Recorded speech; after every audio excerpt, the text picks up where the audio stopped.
For today's video naman po, ay tatakamin na naman po namin kayo kasi sinisipag magluto ang daddy ko kaya naisipan niya pong gumawa ng lechon belly. At ayan nga po, nilalagyan niya po ng kung ano-anong palaman para mas lalong sumarap. At pagkatapos nga po matimplahan ni daddy yan, ay ilalagay niya po sa oven para maluto. At syempre, itong mami naman po ay busy-busy din gumawa nitong maha blanca. Ayan lang po ang ambag ni mami for today's video. Kasi may mga bisita po kami sa bahay kasi na-miss ko na rin po si Sky. Kaya pupunta po sila dito. At yan din po yung pinapalambot namin beef para sa pagluluto ng beef caldereta. Sa totoo lang, ay ang daddy naman po talaga ang tunay na chef dito sa amin sa bahay. Kasi siya po yung magaling magluto ng mga ulam-ulam. Pero syempre, para hindi naman medyo kawawa kay mami, ay magaling din naman po talaga siya magluto ng mga dessert. Yan na nga po ang itsura ng nilulutong kaldereta so far ng daddy ko. At syempre, ito na po yung kinalabasan na niluto ng mami ko. At ako nga po ay inip na rin po dito at hinihintay-hintay ko na rin po dumating sila Sky.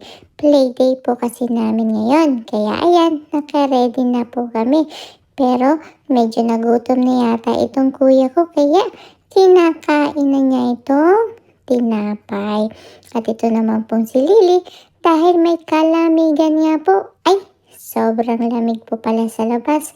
Ay, ang bintana nga po namin ay nag-moist na. Kaya yan po, nilalaro-laro ni Lily.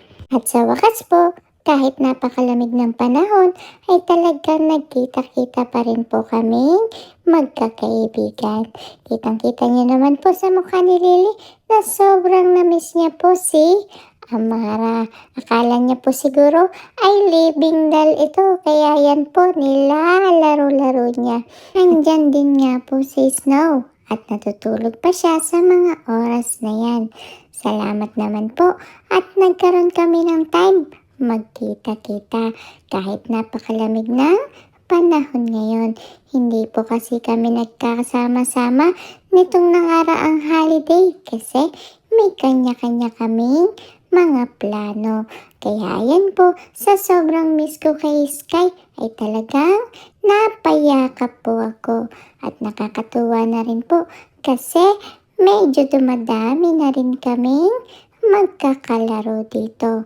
Nakakalungkot nga lang kasi ngayon lang namin makikita si Snow. Pero sana dumating yung time ay magkita-kita po ulit kami sa tamang panahon. At ayan na nga po, kain na po tayo. Ayan po, niluluto pa ni daddy yung ibang chicken kaya yan pa lang po yung nakahayin sa lamesa. At yan nga po ang masarap naming pagkain today. At pagkatapos naman po ay bumaba na rin kami dito sa basement at syempre naglaro-laro po kami. At yan lang po ang kwento ko sa inyo today. Salamat po sa panonood nyo. Bye-bye!